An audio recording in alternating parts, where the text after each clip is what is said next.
With just a few minutes to speak, I'm going to get right to the point. Gunfire in the halls here, IEDs on the Capitol grounds. I will say to my colleagues, I've been stunned that with the domestic terrorists roaming the halls just a few hours ago, I've been stunned that this debate is actually going forward. And that's because, colleagues, this is a fake debate on electoral certification. That's because it lends credibility to the bogus idea that the Congress can actually toss out the results of the election. And as we saw today, it serves to fuel insurrection.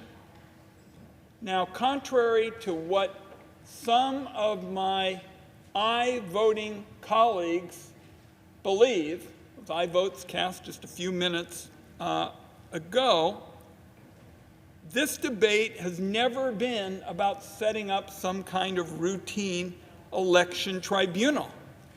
This isn't about election security. If the Republican majority for the last 2 years had actually been interested in election security, they would not have worked relentlessly to block my legislation to secure our 2020 elections with hand-marked paper ballots and post-election security audits. By the way, those are the kinds of approaches that are part of the Oregon system, where for 25 years we voted by mail. I'm the nation's first mail-in United States senator.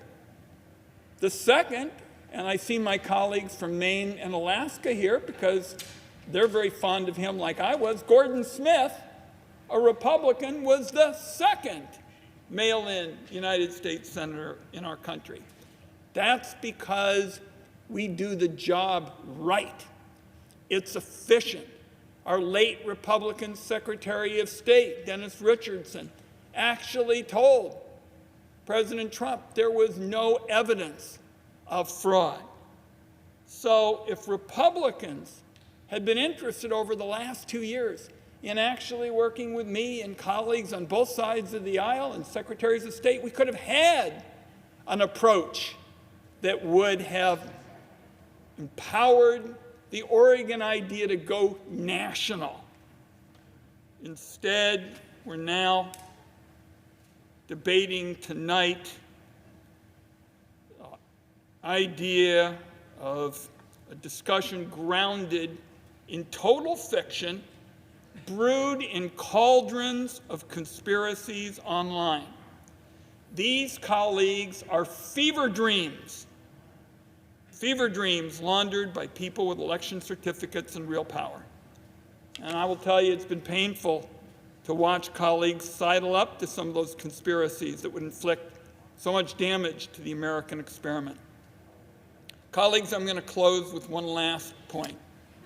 We saw today an effort by domestic terrorists to try to punch our democracy to the ground, to the ropes. And I'm going to close by simply saying something that hadn't been said tonight, and that is Donald Trump can do enormous damage to our country in the next 2 weeks. In the next 2 weeks, colleagues, Donald Trump can do enormous damage to our wonderful country. This afternoon, I don't know if my colleagues saw it, the National Association of Manufacturers, an organization with thousands of businesses, thousands of companies, and not exactly a left-wing outfit, they called for moving forward with the 25th Amendment. All over the news already, colleagues, this afternoon, the National Association of Manufacturers. That's what we're seeing in our country with respect to the fear of Americans having watched what happened here.